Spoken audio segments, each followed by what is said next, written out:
Vamos deixar isso bem Esse vai ser, pontuado. esse vídeo aqui vai ser o mais difícil de me fazer corte. Haja picotagem nesse negócio. Vai ter algumas, né? Eu não vou fazer mais Aqui, pergunta, não. Eu já decidi, eu só vou comentar. Minhas perguntas arrebentam com o canal. Não, mas essa fala nossa agora do final aqui não corta não, pô. Põe, deixa o negócio estourar. Pode deixar. se não quiser fazer o corte pro TikTok, não faz, mas deixa no vídeo inteiro.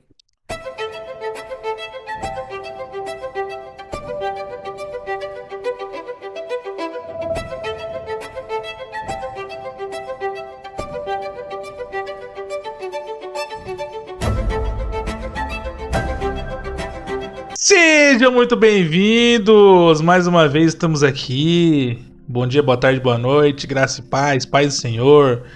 Não sei, outros tipos de Paz de saudação, Deus, né? Paz de Deus. Paz de Deus, né? Paz de Shalom Deus, paz de pros que estão Cristo, misturados shalom. com... É. Como que os neopentecostais falam? Paz do Senhor mesmo, normal? Não quer, não sei. Acho que é, se mantém a paz do Senhor. Então, Eles estão entrando tudo no bem. meio no... Eles estão entrando nessa onda judaica, né? Então é shalom pra todo mundo. Shalom, né? Shalom, paz, né? Interessante que só pode dar paz quem tem paz, né? Mas tudo bem, né? Ó, irmão, já não começa devagar, irmão. Os meninos tão ousados, Pelo amor, é que o esquenta, né? O off-topic foi bom, né? Ai, ai. Então, mais aqui, mais uma semana, mais essa tríade desses três abençoados, né? Até o Tutano. Amém. Amém, né? Tá certo. Vamos dar continuidade hoje ao nossos comentários. Cara, eu tava pensando, pô, a gente poderia, depois que acabar Corinto, a gente podia comentar o resto da Bíblia, né? Pegar um livro por vez aí, um temático, não sei, né? Imagina a gente comentar a Bíblia toda. Da hora, hein? Eu pensei Bom, nisso. hein? Bom Fiquei, também. fiquei muito. Vamos pros É bom evangelhos. que você... É ótimo que você procurar tema, né? Já tá fácil ali, isso aí capítulo por capítulo. É, exatamente. E comentando e dando nossos pontos de vista, né? Que a gente entende, interpreta, né? É, vamos fazer, né? O magistério da igreja nossa, né? Abrir o ministério. A nossa interpretação. Não, pera, brincadeira, tô demais, vai.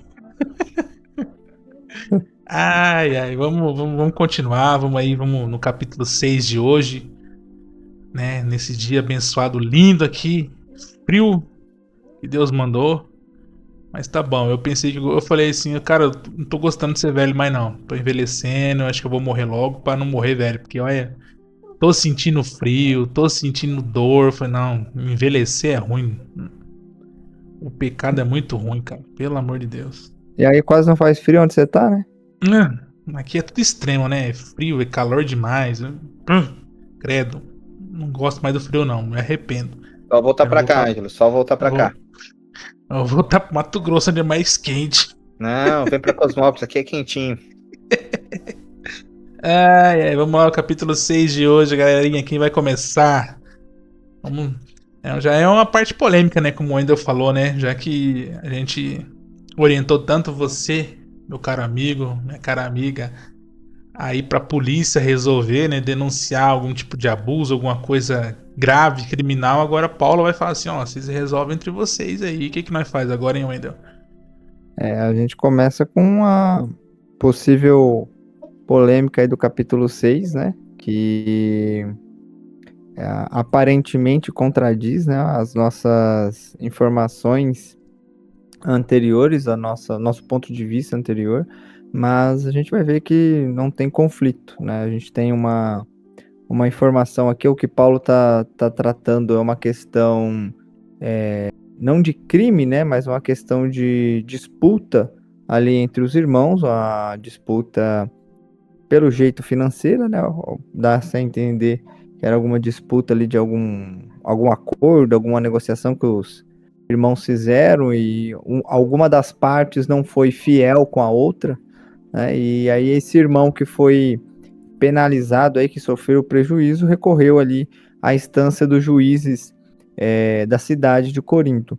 Vale ressaltar que esses juízes, eles estavam ali para responder questões civis, né? Então, problemas ali, litígios menores, coisas como crimes, aí já eram levados já para a corte romana para ser tratado de uma outra forma. Então eram pessoas que levavam suas causas ali para aquele compilado de juiz.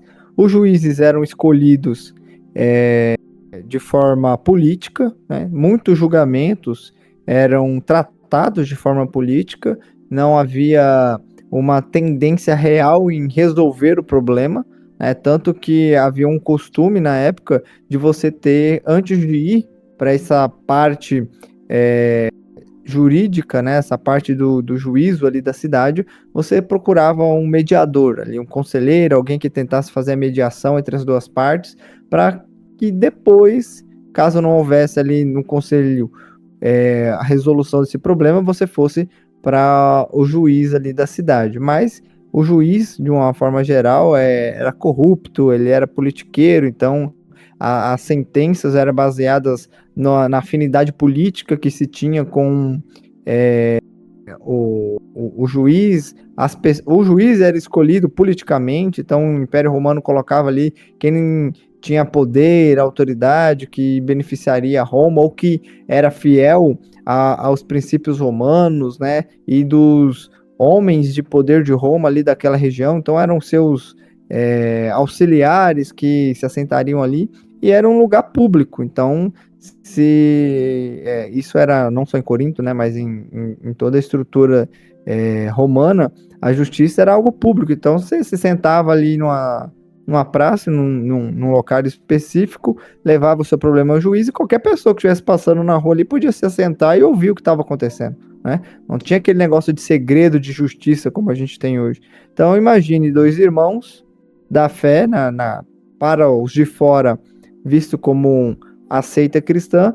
Imagine como eles se posturavam ali, comentando: olha, esse Beltrano aqui me passou a perna na negociação assim. Aí as pessoas de fora olhando: mas como assim? Vocês não são o povo da fé, o povo do amor, o povo que celebra Jesus, o povo que fala o tempo inteiro de que os bens materiais não são tudo na vida, ao contrário do que se pregava na própria cultura greco-romana, que esse mundo aqui é tudo passageiro, e vocês aí estão brigando, discutindo por causa de posses, de bens, de negócio, né? Então, por isso que Paulo inicia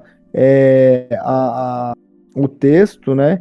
Ele falando sobre a ousadia, né? Da pessoa ir buscar julgamento fora do conjunto da igreja, né? Vocês não deveriam, aí, a partir do versículo 2, ou vocês não sabem, né, que os santos vão de julgar o mundo, e vocês estão levando as circunstâncias, como vocês se atrevem, né, a palavra aqui na nossa tradução, como vocês se atrevem a submeter isso a juízo diante de pessoas injustas, enquanto a igreja de Cristo vai julgar o mundo. Ou seja, de acordo com o parâmetro de Paulo, né, era, pelo que o texto faz entender, era um consenso de conhecimento da igreja, que a igreja iria julgar o mundo e todas as pessoas do mundo juntamente com Cristo. Então, Paulo fala: se vocês terão competência para julgar o mundo, o que é você julgar uma causa de um litígio, de um problema menor aí, uma disputa entre fazendeiros, entre gado, entre questões financeiras, entre alguns denários? É pouco. Então, vocês têm a obrigação de resolver isso, mas vocês se atrevem, né? Diz Paulo aqui de forma muito, demonstrando toda a sua indignação, a submeter questões da comunidade cristã para fora da igreja. Então, aqui a gente está falando de questões menores, não questões de crimes e tal, que aí a gente se utilizaria do que Paulo falou em Romanos, né? Que as autoridades são constituídas, a espada está na mão deles para punir os injustos e tal, e aí os justos não têm medo das autoridades, porque elas estão ali para punir o mal. Então, nesse contexto aqui, é que a gente falou no outro momento, que era para procurar as autoridades desse mundo em caso de crimes, né, como agressão, etc. Então, são questões diferentes aqui que nós estamos vendo em 1 Coríntios 6.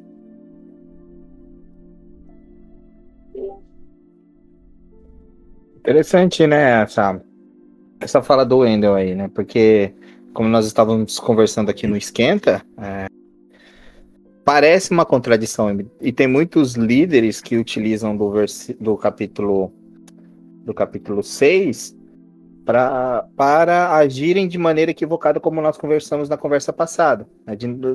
Para que levar para as autoridades? Para que não é procurar as autoridades, sendo que nós podemos resolver entre nós mesmos? Só que a resolução que muitos desses líderes traz para dentro da comunidade faz como que eu posso dizer? Se torna pior do que levar para a justiça. Por exemplo, eu vou resolver como uma questão, por exemplo, de estupro dentro da igreja. Bom, então se vai levar essa questão para dentro da igreja, vamos resolver entre nós, então a gente precisa avaliar o que o texto diz a respeito disto. Então fica muito refém a interpretação de quem é o juiz, baseado no texto sagrado. Isso acaba se tornando um perigo, né, Wendel? E aí muitos das igrejas tóxicas, como a gente conversou na conversa passada, se utilizam desse capítulo para governar a igreja de uma maneira um tanto quanto extrema e perde um pouco a mão. Porque fica difícil lidar com coisas, por exemplo, que às vezes as escrituras não falam. E a gente precisa apelar, e querendo ou não, como nós também falamos nos vídeos passados, que nós estamos em um ambiente cultural que tem as suas leis, que tem a sua legislação, não é? Aí a gente vai para a própria palavra de Deus, quando o apóstolo Paulo diz que as autoridades foram impostas por Deus, aí você poderia perguntar, o presidente foi imposto por Deus? Ou os governadores foram impostos por Deus? Não é isso que Paulo está querendo dizer. Ele está querendo dizer que a autoridade que nós temos hoje aqui no Brasil, que nos governa, que não é os políticos, mas sim a Constituição, foi permitida por Deus. E, de certa maneira, a nossa Constituição, aqui, pelo menos aqui no Brasil, ela tem um pouco de uma influência bíblica, né, Wendel? Com certeza. Tem bastante estrutura, né, da parte. Inclusive, a Constituição é juramentada sobre a Bíblia. Né? Você entendeu?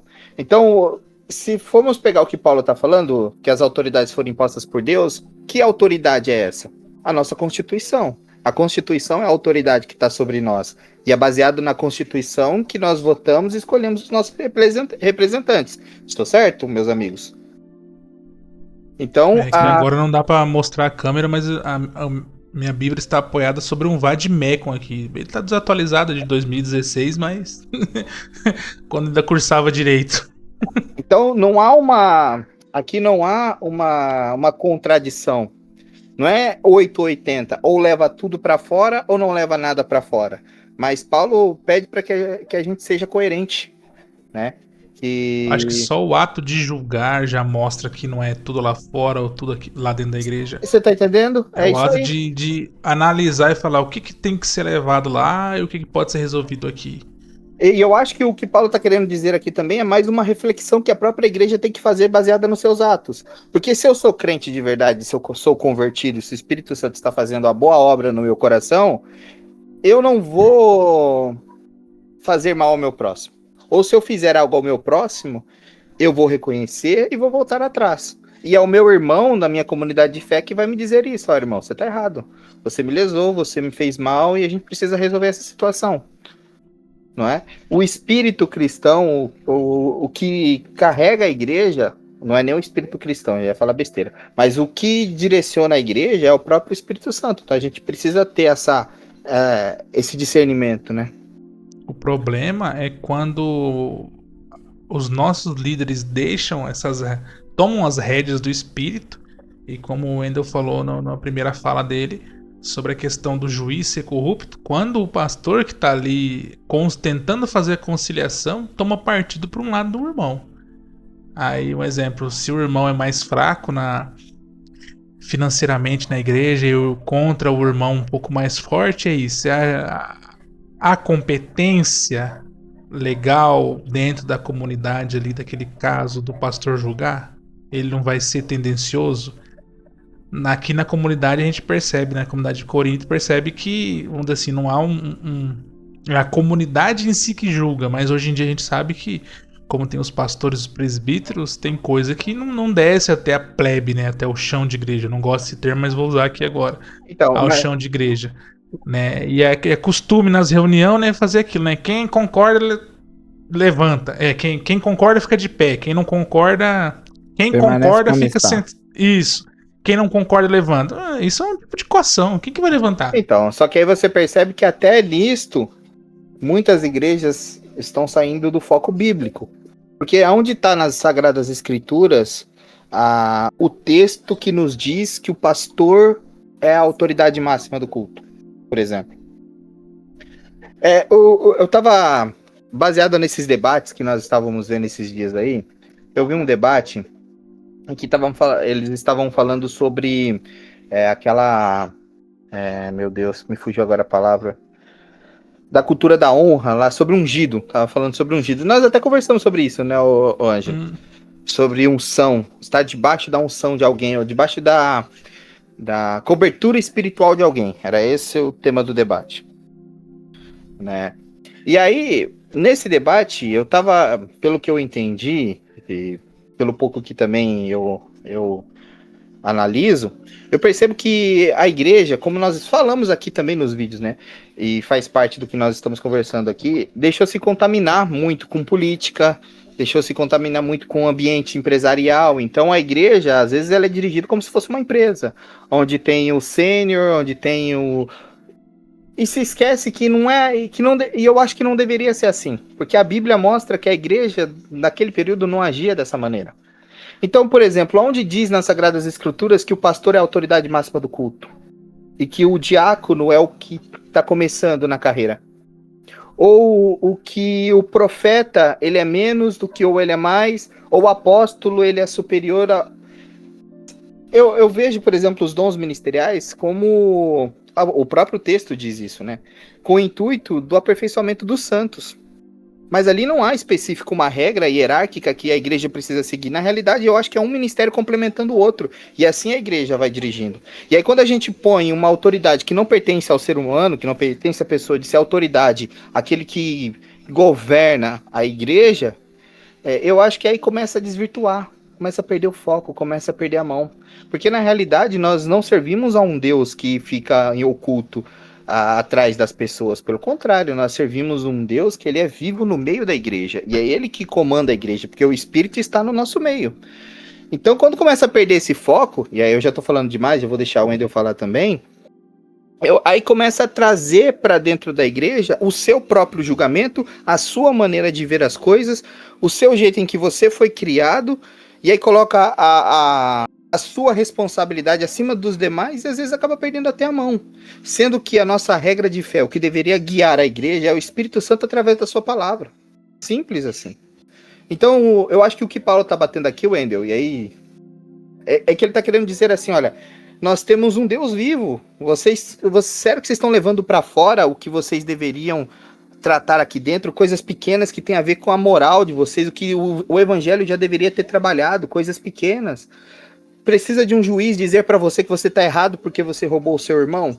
Ou você precisa realmente de um delegado de justiça dizer para dizer para você que se você roubar o seu irmão é algo ruim? Não, irmão, vocês podem resolver isso aqui mesmo, porque a palavra de Deus diz que vocês não podem roubar.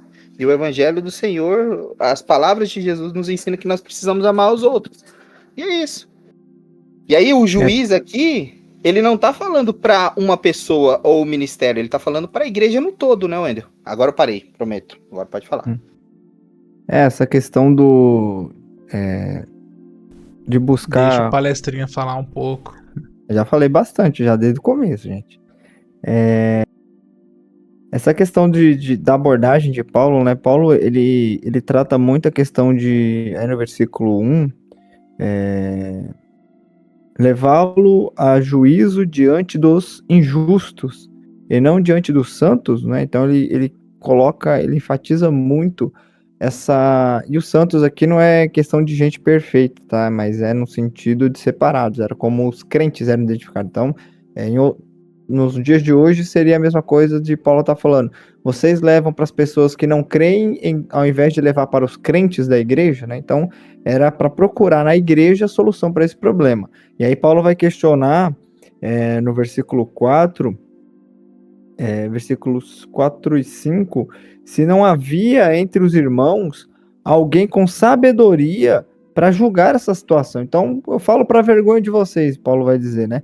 Não tem no meio de vocês alguém sabe o suficiente para fazer uma análise do conteúdo do problema que vocês têm para trazer a solução para esse problema, a gente vê um apelo da parte do apóstolo para a comunhão da igreja em busca do entendimento para a resolução do problema, não de ficar na dependência de pessoas que não têm o mesmo princípio de fé, pessoas que não compreendem as coisas materiais como nós compreendemos, pessoas que não compreendem o reino dos céus como nós compreendemos, que não têm nem o mesmo senso de justiça que nós temos, né? Ainda mais em um tribunal que já era enviesado politicamente.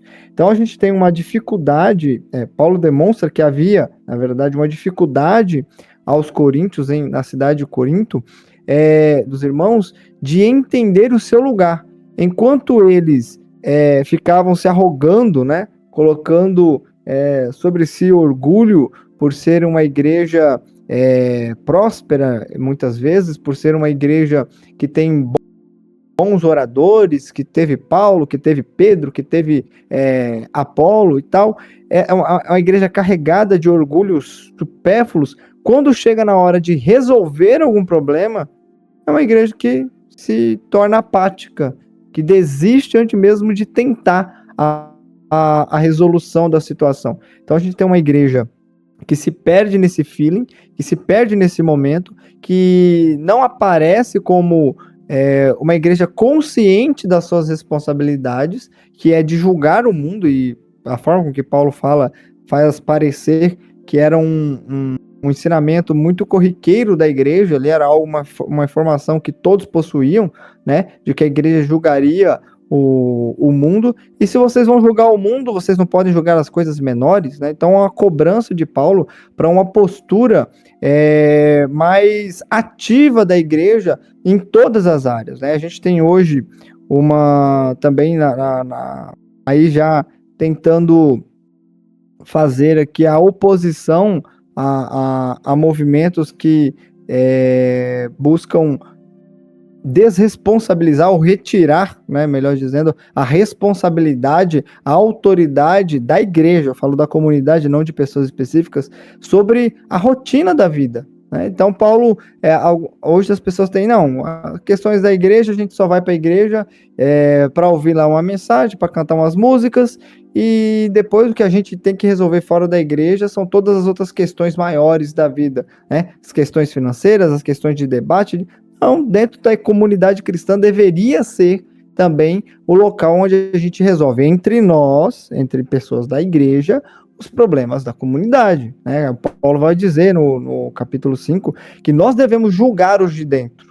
Os de fora Deus julga, mas os de dentro é responsabilidade nossa, chamar atenção, cobrar responsabilidade, cobrar um comportamento. Então, dentro da comunidade cristã hoje, qualquer pessoa pode ingressar na igreja, pode participar ali, assistir um culto, adentrar ali numa igreja e assistir, mas ser membro daquela comunidade, fazer parte, dizer que ali ele professa a fé em Jesus Cristo, aí a comunidade daquela igreja, a liderança daquela comunidade, juntamente com a comunidade, deve chamar essa pessoa para responsabilidade que se tem ao momento em que você assume perante o mundo que você pertence a Jesus. Se você está o chamando por Salvador, precisa reconhecê-lo como Senhor. E existem comportamentos que este Senhor aceita e existem comportamentos que ele não tolera.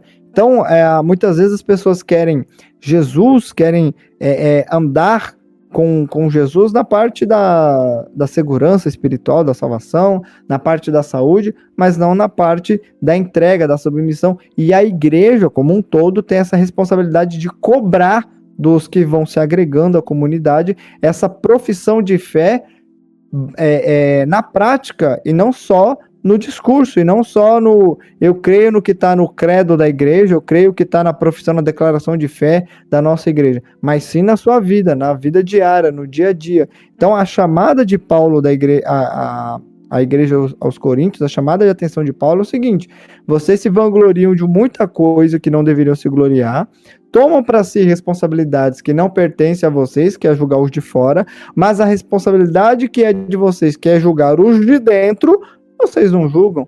e quando vão julgar, é sempre inclinando de acordo com o mestre dele. Pera aí, esse cara serve quem? Ele é a favor de quem? De Paulo, de Apolo, de Pedro, ou seja, um julgamento completamente descentralizado daquele que é o centro, que é Jesus. Então, a igreja hoje, aí retomando o nosso debate com relação à igreja atual, a igreja hoje precisa entender que a comunidade cristã, ela é muito mais do que simplesmente um grupo de pessoas que se reúne para cantar um hino, cantar 4, 5, 10, 15 hinos e ter lá alguém que vai expressar uma palavra de meia hora, 1 hora. A igreja cristã, ela deve ser fiscal da conduta dos seus membros. Os seus membros devem entender que a partir do momento que ele faz parte daquela comunidade, aquela comunidade deve prezar pelo nome do seu Senhor e buscar ali, claro, não de forma truculenta, não de forma invasiva, mas de forma contundente, responsabilizar cada membro a partir da santa doutrina encontrada ali na palavra de Deus. Não se inscreva de se esquecer, não se esqueça de se inscrever, de nos seguir Falar nas você redes também, sociais, você tá muito de calado. nos ouvir no Spotify também. Eu vou falar Beleza, o que depois da explicação dessa? Curte e compartilha. Um moleque bagaçou. Não, Tem e pegando Tem que encerrar e ir pro outro tema já. O cara falou tudo que tinha que falar. Eu vou falar o quê? Não, e é legal, né? Porque veio na minha mente agora, né? O próprio Senhor Jesus disse que a nossa justiça tem que ser a superior dos que estão lá fora, né? E ali ele tá apontando para os escribas e os fariseus, que eram como os senhores da moral e da ética daquele lugar, né? E usavam a lei de Moisés, entendeu? Tratavam a lei como, né? E Jesus fala, olha, eu não vim modificar a lei, mas eu vim cumpri-la. Eu não vim abolir a lei, mas eu vim cumpri-la. E aí, na sequência, ele apela, ele fala, eu vos digo que a sua justiça precisa ser superior. Tem que ser melhor, maior. E outra coisa que eu acho interessante, às vezes passa desapercebido que a gente divide a Bíblia em muitos capítulos, mas eu acho que Paulo dá uma cutucada aqui, porque fala assim, vocês não têm sábio entre vós? E nos capítulos anteriores que a gente tratou, né, o pessoal tava buscando sabedoria, né? É isso aí. E Paulo ainda critica, vocês estão buscando sabedoria, mas vocês estão buscando sabedoria errado. Isso corrobora com o que o Wendel estava falando, né, sobre a sabedoria da gente comunidade de julgar. Tanta gente sábia no meio e ninguém capaz de fazer um julgamento de uma coisa tão simples assim, né? E aí vem uma das coisas que eu acho assim mais difíceis de lidar, que é o versículo 7. O versículo 7 diz, na verdade, já que é uma completa derrota entre vocês terem processo uns contra os outros. Então, só o fato de ter problema de um irmão estar agindo de forma injusta contra outro já é uma derrota para a igreja, já é uma vergonha, não importa quem é que vai ganhar a causa. É uma derrota para a comunidade cristã, é uma vergonha para a igreja. Aí ele diz assim, por que vocês não preferem sofrer a injustiça?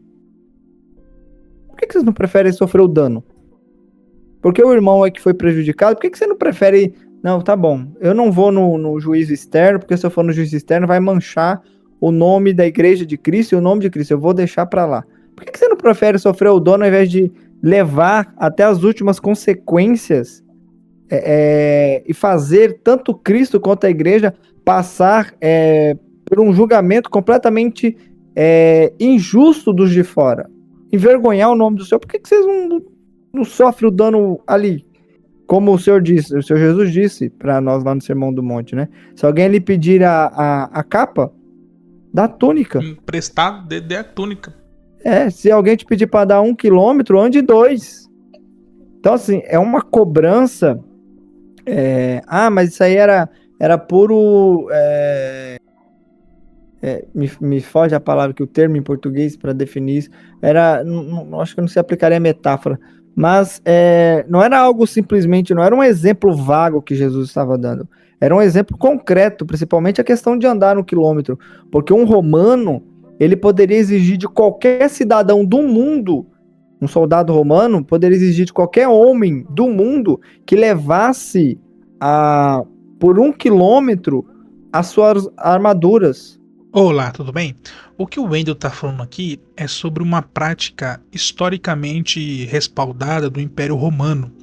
O episódio retrata a angaria, ou do grego angareia, uma prática jurídica do Império Romano, que outorgava aos soldados o direito legal de requisitar civis ou até mesmo animais para o transporte forçado de cargas e suprimentos militares.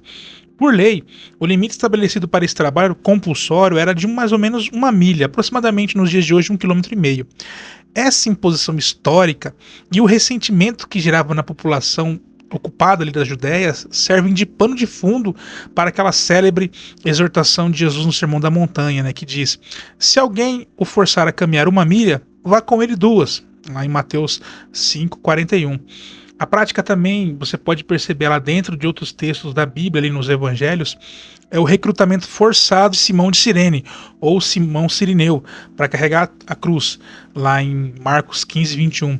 E encontra amplo respaldo em documentos também de direitos romanos, né, fora das páginas da Bíblia, como o Digesto de Justiniano e o registro do historiador grego Heródoto sobre as origens desse sistema de requisição. Também você pode encontrar essa informação no livro. Ele tem apenas disponibilidade em inglês, mas você pode procurar e traduzir. O livro chama Novos Documentos que Ilustram o Cristianismo Primitivo, de T.H.E. Horsley, beleza? Só manda um. Então, mas faz mais.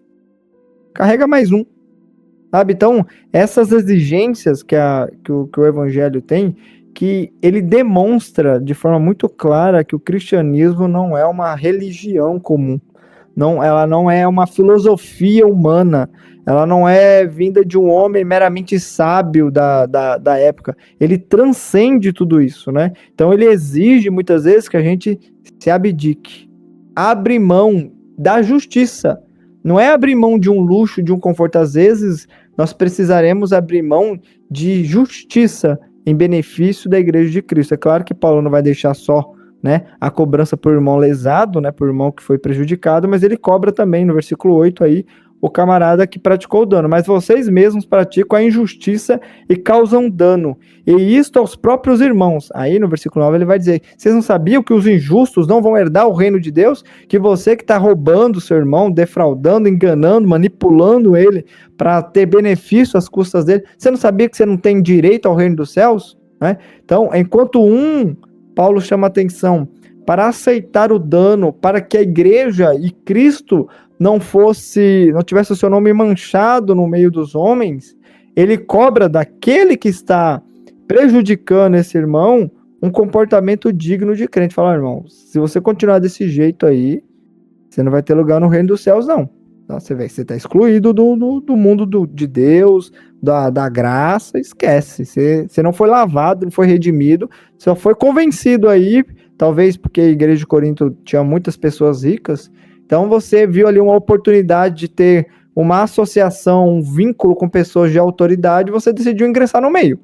Mas que você faz parte de fato do reino dos céus, dando golpe, fazendo trambique em cima dos outros, você não faz, não. Então a gente tem essa dualidade, né, onde Paulo cobra do irmão que expôs a igreja a um processo, quanto ao outro que é o ativo, né, que é aquele que provoca essa situação de desconforto e de deslealdade no meio da igreja. Todos os dois poderiam ser mais crentes do que estavam de fato sendo. A única coisa que você vê que o ser humano é mau, é ruim, né? Tendenciosidade maligna do pecado, né? Você falando isso, só conseguia lembrar de uma coisa assim que coava na minha cabeça. Aquela música Malandro é malandro e mané é mané. Brasileiro, né, velho? O brasileiro vê uma oportunidade de se dar bem e ele vai lá, eu vou me dar bem aqui. Eu acho que... Não sei se... Eu acho essa frase um tanto quanto dúbia. Pode ser interpretada de uma outra maneira, mas fala assim: por que a Bíblia ela continua atualizada? Não é só porque ela é inspirada, é porque o ser humano nunca muda. Entende? O ser humano nunca muda. A gente às vezes faz esse comparativo da igreja brasileira. A gente olha aqui, cara, quantas situações que a gente não se depara na nossa vida em questão de igreja e percebe que o irmão poderia abrir mão da sua justiça, mas ele não abre porque fala assim: não, se eu não abrir, aquele irmão já fez com outro, eu não vou ser mais um um otário que vai se lascar na mão daquele lá. Eu vou cobrar, eu vou pra justiça, eu vou cobrar. E o irmão que faz aquilo repetidamente, que é o causador do dano, ninguém consegue parar o abençoado, né? Vamos chamar assim, abençoado.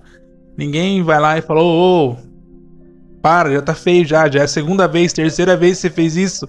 Você tá passando a perna, você tá lesando, você tá vendendo uma coisa que tá dando problema. E não tem, cara. Aí entra Aquilo nessa lá, né, questão. Ângelo?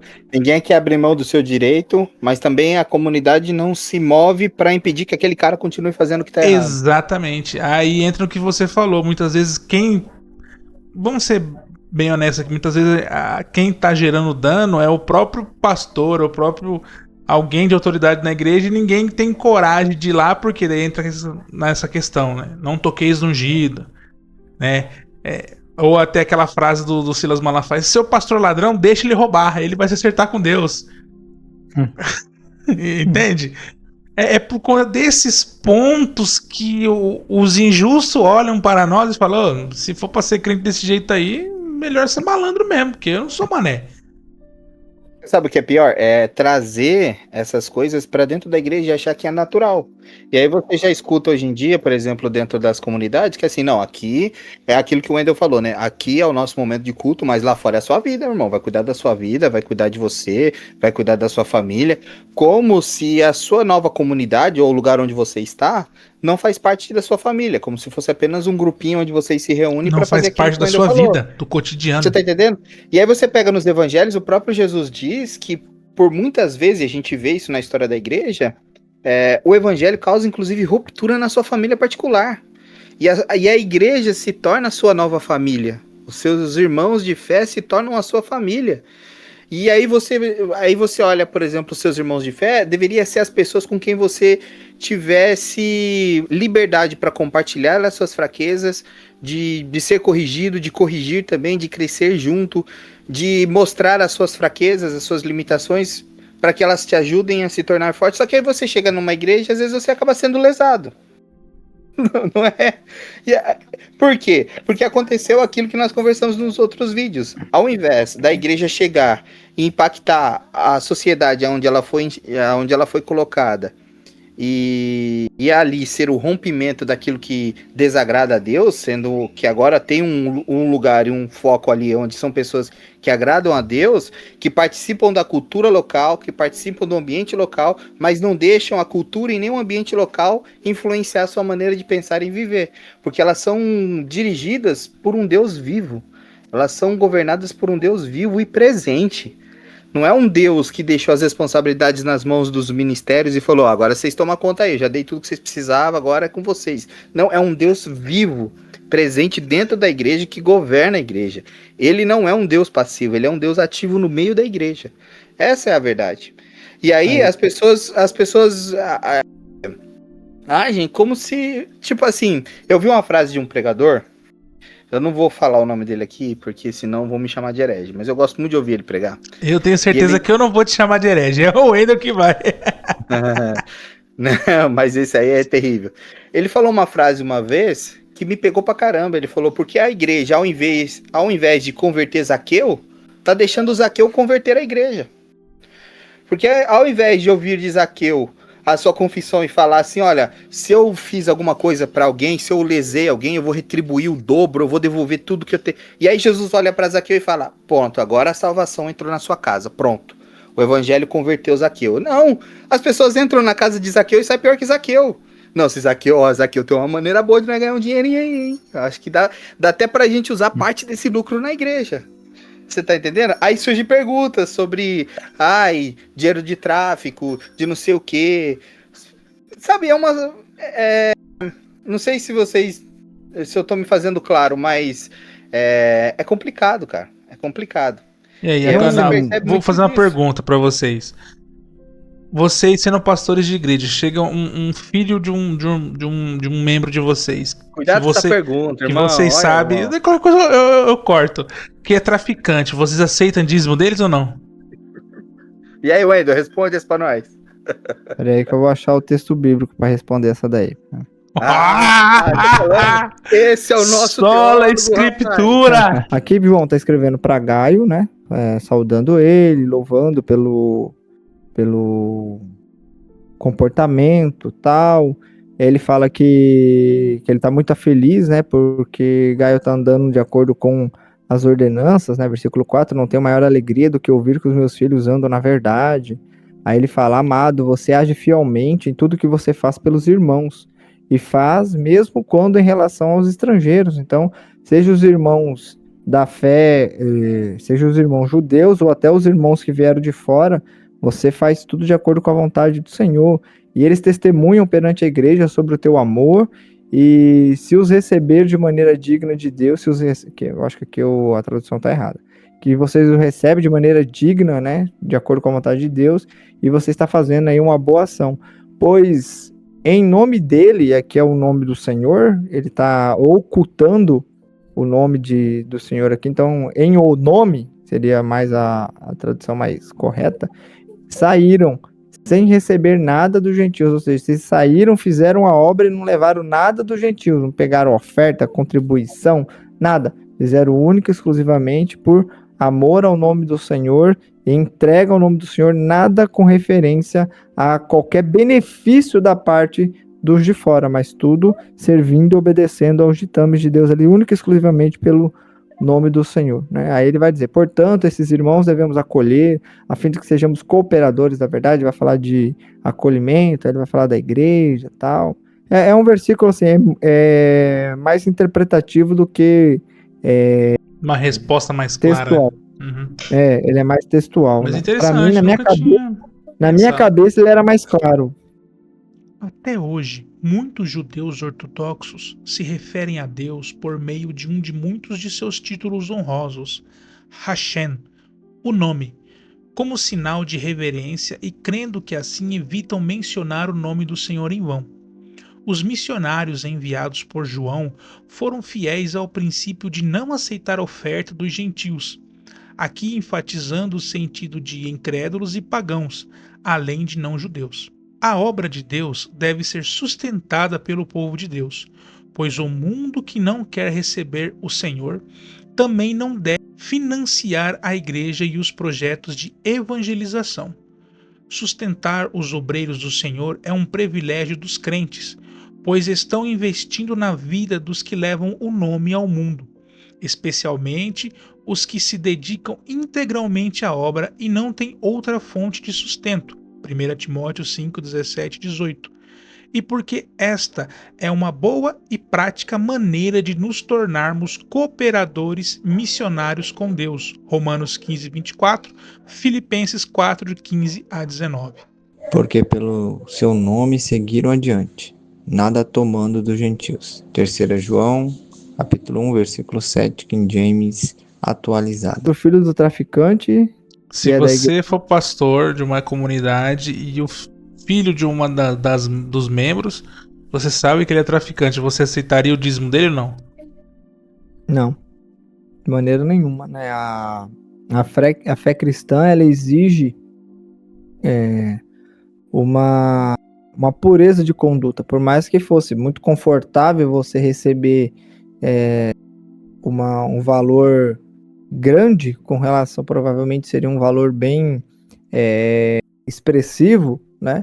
Mas a fé cristã, ela exige boa conduta, não só das pessoas que agregam a fé, não só das pessoas que professam a fé na comunidade, mas também daqueles que estão ali perto da comunidade e que querem usar os seus recursos para a glória de Deus. Esses recursos que querem ser usados para a glória de Deus, necessariamente precisa de fato glorificar a Deus, um meio pelo qual esses recursos existem, né? Não sei se eu me faço claro. Uhum. Então, não é só a questão de, não, agora a gente vai consagrar o Senhor e a partir de agora, esse valor, esse dinheiro que era amaldiçoado antes, agora vai se tornar em bênção. Não, ele não vai se tornar em bênção, só porque agora ele vai ser gasto com conta de energia da igreja, com estofado novo para os crentes, ele não passa a ser abençoado por causa disso, né?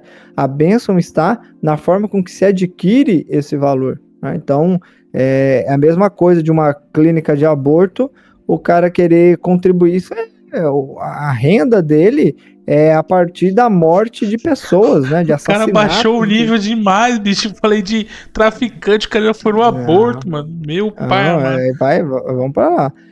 Então, assim, é responsabilidade, né? Com a questão moral, com a questão ética, dinheiro nenhum deveria comprar a moral e a ética de qualquer pessoa na Igreja de Cristo. Valor monetário nenhum. Então, assim, independente se o valor é ou não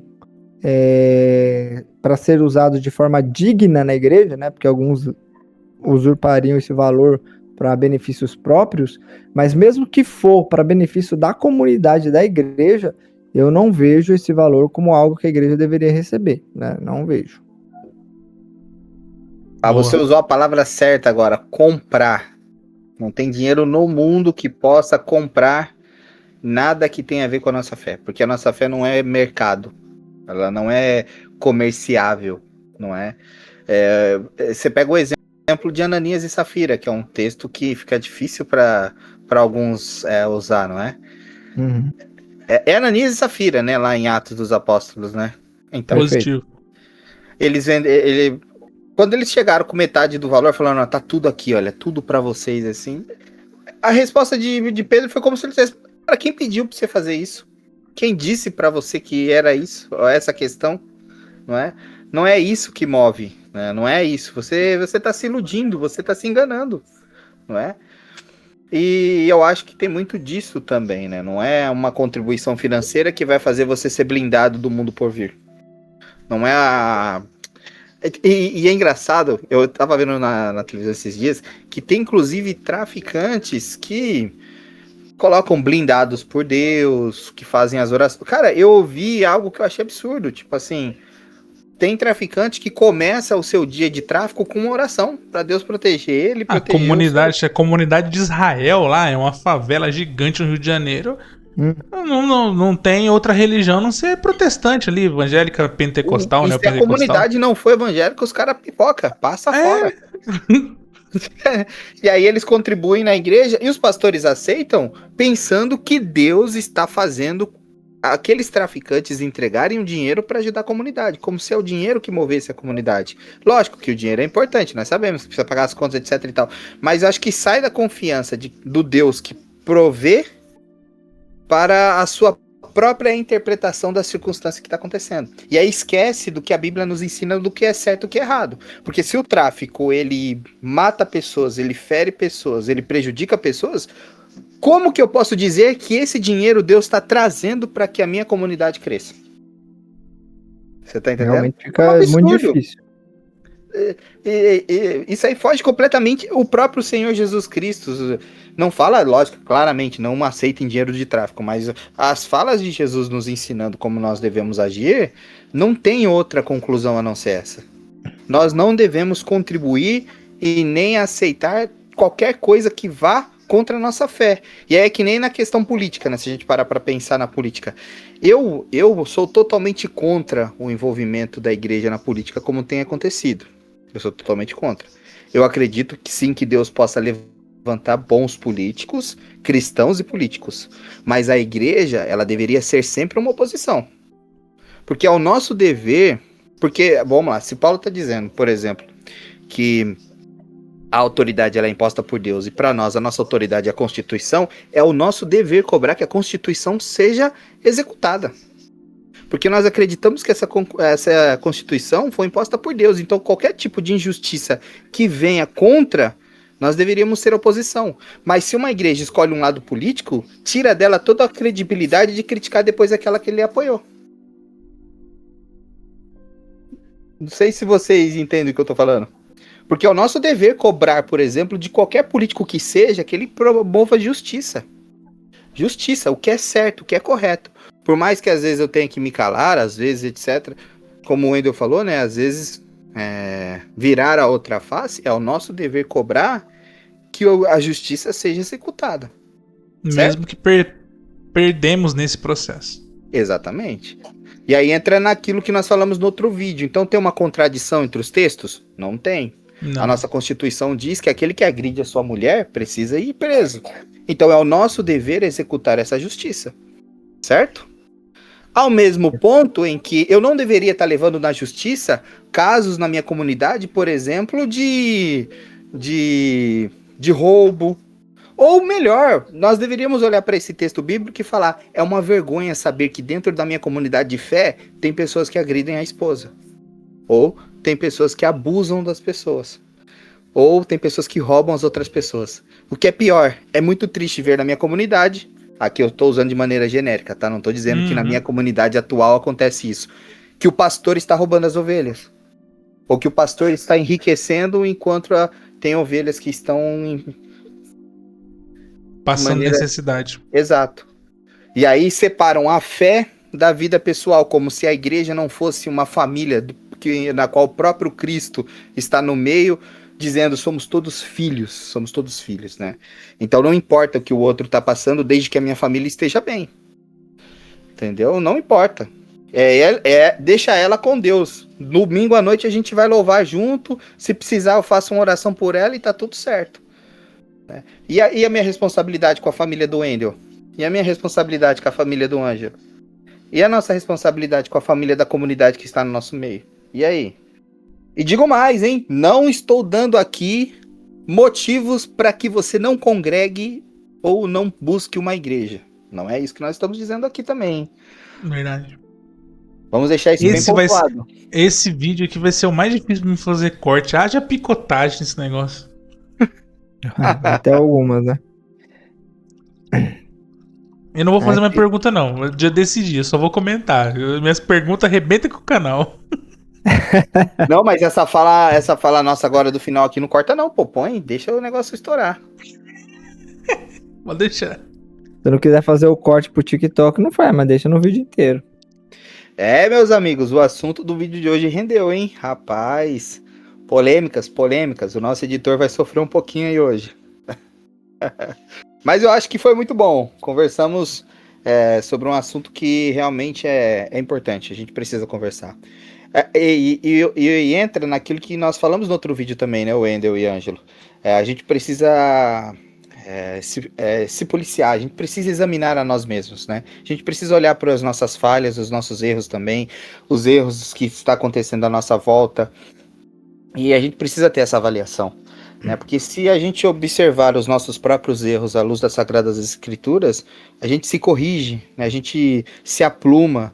E essas coisas, e é interessante que o jeito que o apóstolo Paulo fala nesse primeiro início do capítulo 6, é que para ele isso daí é inaceitável, é coisa de pessoa imatura na fé. Então nós precisamos ser mais maduros, né? Examinar a nós mesmos e crescer tanto em comunidade como pessoa. Wendel, manda lá as considerações finais aí, porque esse vídeo já foi, hein? Foi um vídeo muito bom, né? O assunto, na verdade, ele é muito bom.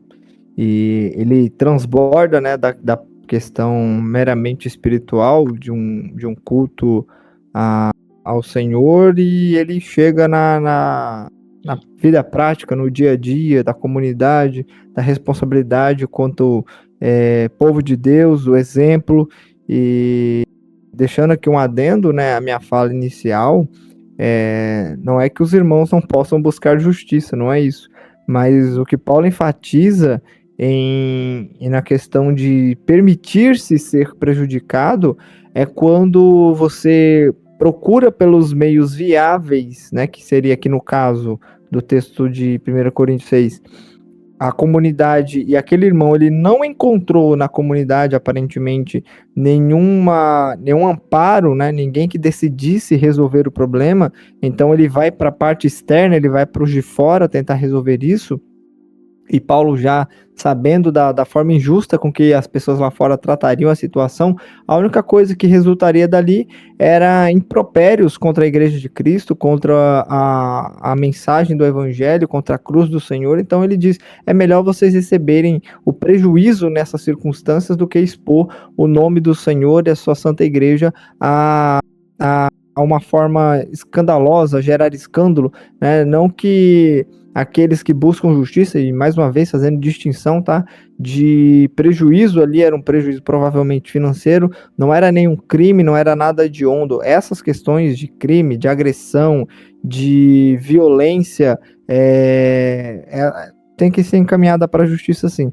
Mas essas questões menores, essas questões de pormenores, né, de pequenos, que a gente pode colocar aqui até de pequenas injustiças, a gente não deve levar para o lado externo, não deve expor a igreja, assim como questões de casa, da nossa família, a gente não deve levar para a internet para expor, não, porque hoje eu discuti com a minha mulher, não, porque hoje o meu filho fez isso, não, porque hoje o meu pai... Como a gente não deve levar isso para a internet, nós também não devemos levar questões pormenores da igreja, porque a gente lida com pessoas, lida com o ser humano, e aquele que está achando que está ingressando na igreja, ele está ingressando na igreja perfeita, irmão, então nem entra porque você vai estragar ela.